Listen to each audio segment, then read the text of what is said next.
साथीहरु आजको यस भिडियोमा मैले तपाईहरुलाई Autodesk Maya मा wireframe टाइपको बकेट कसरी बनाइन्छ भन्ने कुरा सिकाउने छु। त्यसको लागि सुरुमा Autodesk Maya ओपन गरिसकेपछि न्यू सिनमा क्लिक गर्नु होला अथवा यहाँ न्यू मा क्लिक गर्दा नि हुन्छ। त्यसपछि यहाँ सिलिन्डर क्रिएट गर्नु होला र यसलाई फ्रन्ट भ्यू मा गएर मुभ गरेर ग्रिडको माथि राख्नु होला यसरी भर्टेक्स मोड र तपाईहरु तलको सबलाई सिलेक्ट गरेर स्केलिङ टुलले भित्र स्केल गर्नुस् ठिक्कको फेस मोड पर्सपेक्टिभ मोडबाट ओके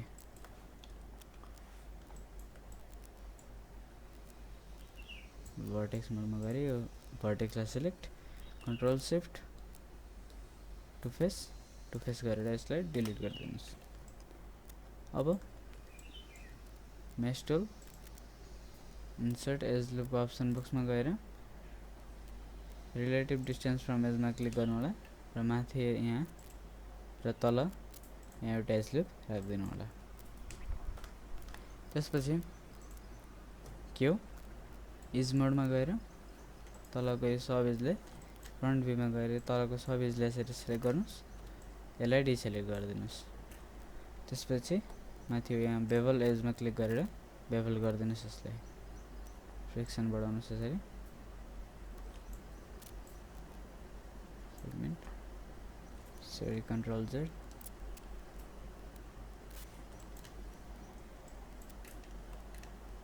ओके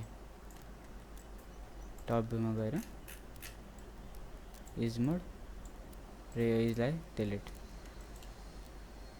त्यसपछि अब फ्रन्ट भ्यू मा गएर यो सब एजलाई सिलेक्ट त्यसपछि बेभल एज फ्रिक्सन अलिकति बढाइदिनुस्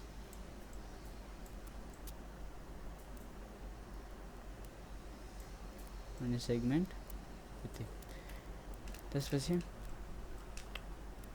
फेस मोड सबै फेस सरी अब्जेक्ट मोड यहाँबाट मेश टुलमा गएर इन्सर्ट एज लुप अप्सन बक्समा जानुस् यहाँबाट मल्टिपल एज लुपमा गएर यहाँ 10 लेख्नुस् र यहाँ 10 वटा एज लुप यसरी राख्दिनुस्। अब क्यू र सब एजलाई सिलेक्ट गरेर यति माथिको मात्रै सेन्टरको मात्रै select sorry create set quick select set यसमा मैले एजेस भनेर सेभ गरिदिएँ। अब फेस मोड यो सब फेसलाई सिलेक्ट एडिट इमेज र यहाँबाट पोक। अब अब्जेक्ट मोडमा गएर यसलाई राइट क्लिक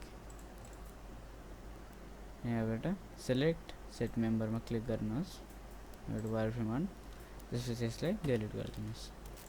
पर्सपेक्टिभमा गएर हेर्न सक्नुहुन्छ यस्तो बनेको छ। अब फेस मोड र यो सब फेसलाई सिलेक्ट गरेर यहाँबाट एक्सट्रुडमा क्लिक गर्नु होला र यसको यहाँबाट यो पिज्जा आइकनको छ यसलाई क्लिक गर्नुस् फेरि एकपल्ट क्लिक गरेर यति सानो बनाइदिनुस् है। त्यसपछि अफसेटलाई अलिकति कम गर्नुस्। अब हेर्न सक्नुहुन्छ हामीले जस्तो चाहेका थियौ त्यस्तो बन्दैन। त्यसको लागि तलबाट कि फेस टुगेदरलाई अफ गर्नु होला यहाँबाट क्लिक अफ। अब देख्न सक्नुहुन्छ अफसेटलाई बन्द गरेर यसरी अफसेटलाई अलिकति घटाएर हेर्न सक्नुहुन्छ बढाएर यसरी हामीले जस्तो चाहेको थियो त्यस्तो बन्यो। अब जति चाहिन्छ त्यति लिएर यसलाई डिलिट गरिदिनु होला। पर्सपेक्टिभ यसको यो फेसलाई सिलेक्ट शिफ्ट यसलाई डबल क्लिक त्यसपछि यसलाई अलिकति एक्सट्रुड बाहिर अब्जेक्ट मोड र अब यो सबैलाई यसरी एक्सट्रुड भित्र अलिकति ओके। अब यसलाई 3 प्रेस गर्दाखेरि पनि यो स्मुथ देखिन्छ हैन देख्न सक्नुहुन्छ। तर हामीले 3 प्रेस नगरिकन माथिबाट मेशमा गएर स्मुथ टुल किन युज गर्छौ भन्ने कुरा अहिले भन्दै छु मैले। अब यहाँ हामीले यसलाई 1 प्रेस गर्छु अटोमेटिक यो हाम्रो पहिलाको फर्ममा आइहाल्छ। 3 प्रेस गर्दाखेरि यो हाम्रो स्मुथको प्रिभ्यू मात्रै हो। अब स्मुथको प्रिभ्यू यो हामीले हेर्दाखेरि मात्रै हो पछि यसलाई एक्सपोर्ट गर्दाखेरि यो यस्तो खालको आउँदैन। अब हेर्न सक्नुहुन्छ अहिले यसलाई मैले 3 मात्रै प्रेस गरेको छु 1 प्रेस गर्दा जस्तै आउँछ 3 प्रेस गरेर मैले यसलाई यदि फाइलमा गएर एक्सपोर्ट सिलेक्सन गर्छु एफबीएक्स फर्मेटमा यहाँ मैले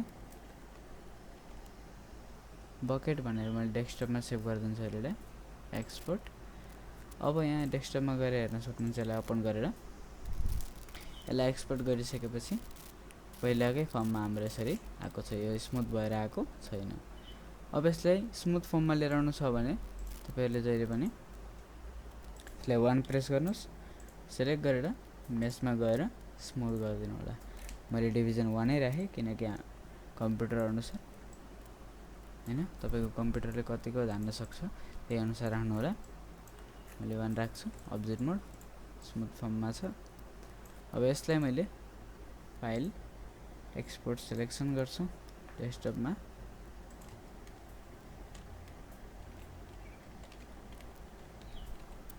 बकेट स्मुथ भनेर एक्सपोर्ट गरिदिए अब यसलाई ओपन गर्छु मैले अब देख्न सक्नुहुन्छ यो स्मुथ फर्ममा आएको छ यसलाई यहाँबाट हेर्न सक्नुहुन्छ पहिलाको र अहिलेकोमा डिफरेन्स अहिलेको यस्तो छ पहिलाको हेर्न सक्नुहुन्छ त्यही भएर हामीले यसलाई स्मुथ गर्छौं अहिले मैले यिन दुईटालाई डिलिट गर्छु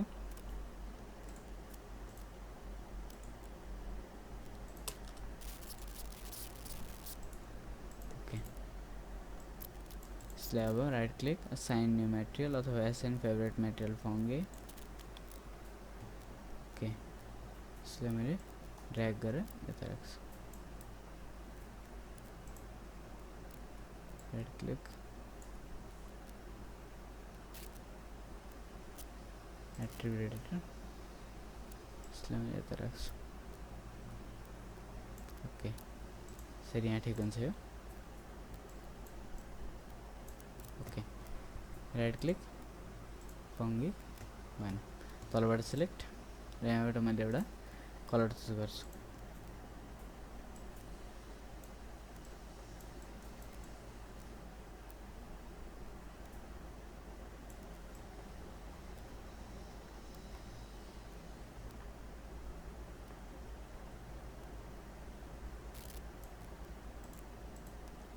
ब्लू टाइप पनि बनाउँदा हुन्छ